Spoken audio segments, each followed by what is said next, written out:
Hello, hello, hello, welcome back ulit sa ating YouTube channel. So, siyempre, pabahay pa rin tayo yung ating content kasi regarding sa mga pabahay. At ngayon mag-update tayo dito sa Golden Sunrise, yung tatlong palapag na pabahay ng gobyerno. At natuto ako gawa ng parang ang daming development dito sa may Golden Sunrise, no? Na ginagawa. Parang ang bilis nung ah, pag-aayos sa mga pabahay na to dito sa may Malainin Bago na Cavite. Lipat natin yung camera natin para makita nyo. Although, hindi tayo nakakapasok, pero uh, darating din ang araw, mapapasok natin siya at makukunan natin siya ng malapitan. Lipat natin yung camera natin. So, ayan siya, oh. I-zoom natin.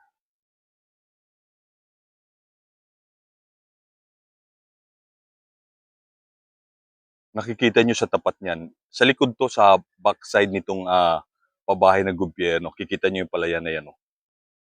Tapos nilagyan na ng bakod, no? Nung may-ari nitong palayan. At makikita nyo, ilang building na yung gawa. Tapos sa harap niyan, may mga bago na namang itinatayo. Nakakatuwa, no? Kasi parang ang bilis, parang siguro baka itong taon na to may mga malipat na rito. So sana pagka may nailipat na makapasok na tayo. So ayan siya. Sayang nga lang kasi ah ayaw pang magpapasok ng developer, no? Para makita natin yung talagang size. Hindi ko alam bakit parang masyadong sikreto yung paggawa nitong tatlong palapag na pabahay. Ayaw nilang ipakita para naman na sa ganun yung mga possible beneficiary magkaroon ng idea yung itsura, laki at ganda ng tatlong palapag na pabahay na to yung Golden Sunrise, di ba? So kasi pagka nakita nila, ma-inspire sila. So hindi sila mag-aalala na yung sa pupuntahan nila maayos pala, di ba? Ayun lang naman, very simple lang naman yan eh. Ako na ano rin ako kasi nga maganda rin yung mga talagang mga pabahay na pinatatayo na ngayon ng NHA kumpara noon. So ayan siya yung lugar niya pagka hindi natin ganyan sa kalayo. At ito yung lugar kung nasaan tayo nandito ngayon. Ito naman yung lugar niya kung saan tayo nandito. So ito yung likod. Actually, nagja-jogging tayo. Ayan o. Pinakalikod ito. So, malawak na pala yan. Yung likod ng tatlong palapag na pabahay. Ngayon, lilipat naman tayo sa kabilang angle kasi parang mas makikita natin doon sa kabilang angle yan. No? Okay, so ito naman yung kabilang side. Parang mas lumapit na tayo dito. Ayun, sinom nyo na, oh. Kita nyo yan, oh. Ayan, bago na naman yung ginagawa na yan. Halos patapos na rin yung first floor. Tapos, ito yung mga gawa na. Ayan dyan sa banda na yan, oh. Tapos, ayun na doon sa may kabila na rin na yun. Ayan, oh. Nagtatayo na rin sila. At yung lugar na yan, napakalapit na yan sa highway. Kung nakikita nyo, ayan, may nakikita kayong mga isumpa natin kung kaya pa. Ayan, oh, may mga sasakyan na. Ayan na yung National Road, eh. Napakalapit na, at yan yung ginagawa, oh. So part yan, nalapad yan, nalaki. Kaya kung sipin nyo na lang yan, oh, diyan kayo matitira, kung mahilig kayo mag-jogging, sa pag-ikot lang dito sa tatlong palapag na pabahay na to, solve na kayo. Pero kung gusto nyong mag-explore pa, pwede kayo dito sa umikot, sa palayan, sa likod nito, no? Along ng highway ng Barangay Malainin, tsaka National Road po pwede, yan, oh. O, zoom in natin. Zoom out natin pala. O, ganyan yung lugar. Diba? Lipat pa ulit tayo. Grabe ito, tinatabunan din pala na nila to. Ganito pala kalawak yan, oh. Yan, oh, zoom in natin. Ayan, oh. Bago na namang tabon para sa pabahay ng gobyerno. Hindi natin alam kung abot dito sa lugar na to. Papabuti nila hanggang dito. Yan, oh.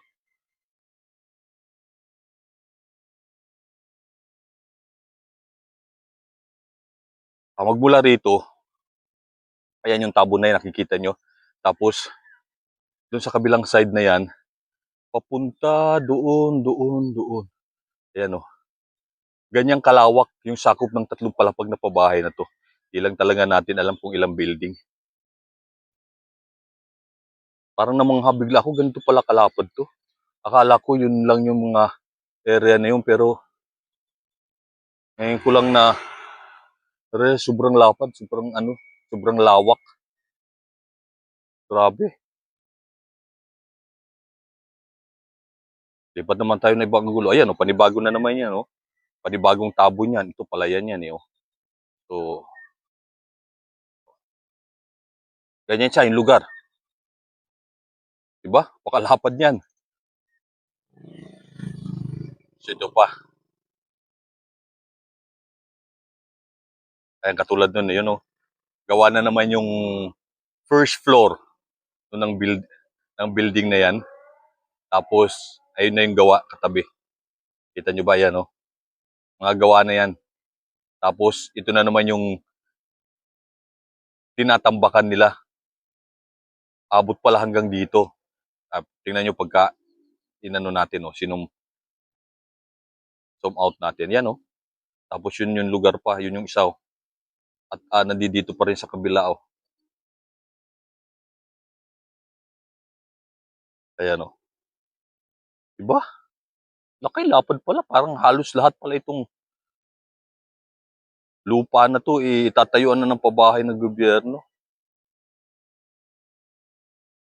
Galing. Sobrang dami pala nito. So, ito naman yung kabilang side, oh. So, ayan siya. Ginagawa yun, oh. Tapos, dito yung highway. Hindi makita kasi mapuno. Ayun, oh.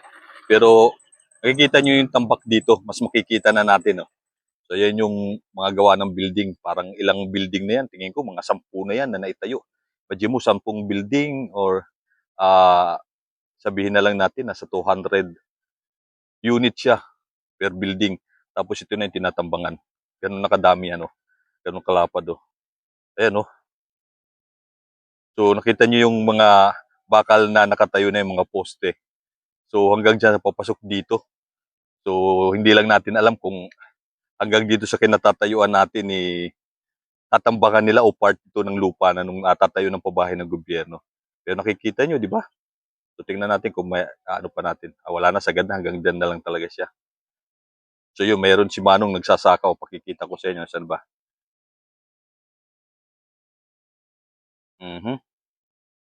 Ayan siya, oh. Alam mo kung gaano kaliit yan. Galing dito sa kinukuha na pinagtatay, naka-zoom in na yan. Pero, ang liit ni Manong. Kasi medyo malayo talaga tayo dito sa kinatayuan natin. At yan yung lugar niya. Ito yung mga building na 1, 2, 3. Tapos yung kabilang side pa yan, 4. So mag 200 unit na lang per building. Kung 10 na yan, so 1,000 na, no? 1,000 tama ba? 2,000 unit na. Ganun kadami.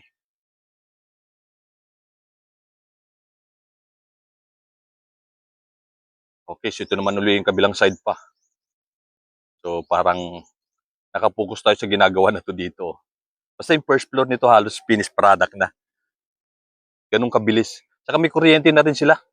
May mga poste na ng kuryente. At ito na yung highway, oh. Ayan, oh. Kita nyo yung mga sasakyan, oh. Tumin natin. Ayan, oh. Ayan na yung highway ng Naik. So isang bus lang galing sa PTX. Nandito na kayo sa Naik. Yung mga biyaheng Naik, Maragondon. Tapos kita nyo yan, oh. Pagka nakasuming, ganyan itsura niya. Kung yan yung highway, papunta dito sa pabahay, kung lalagyan yan dito ng daanan, papunta dyan, ang lapit nyo na lang, walking distance na lang yan, no? Kakahilo, ah. Ayan, no? Ilang metro na lang yan pagka, kung lupa pa to ng papatayo ng gobyerno, yan lugar na to dito, yan, no?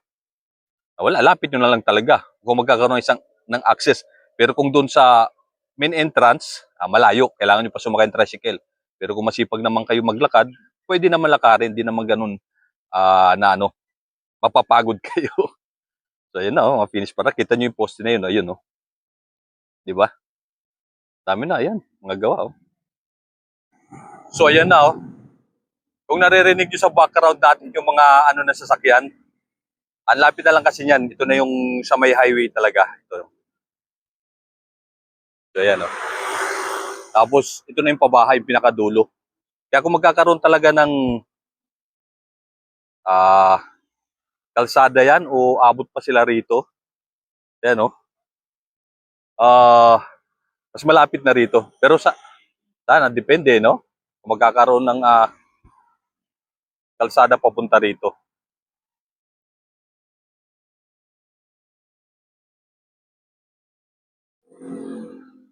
So, ayan. Ito yung highway. Ganong kalapit na.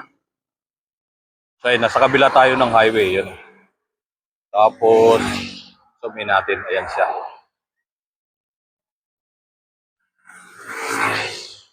Ayan na yung pabahay.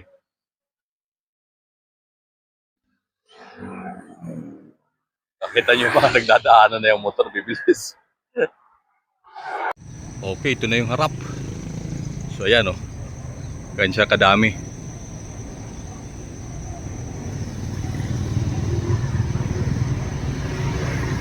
Ilang building na yan, no? Sana itong taon na to, may malipat na rin dyan. May ma-relocate na.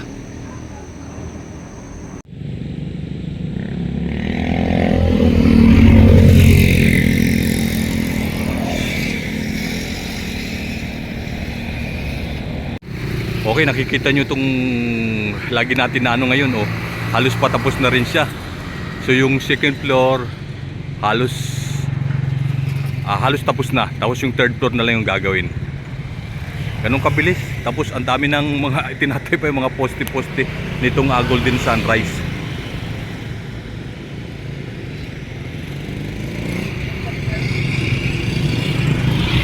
Okay, so ito na yung parang harap nitong Golden Sunrise. So ayan, oh.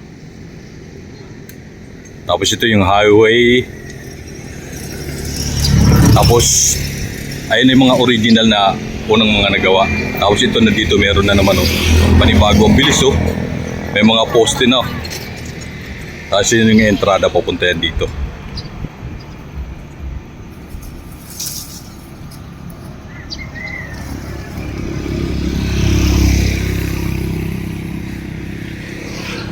So kanina kung nakita nyo yung likod, di ba? Ang dami nang ginagawa pa doon. Ang dami ring tinatakpan pa. Parang kiniklaim kasi nga ito palayan, eh, oh.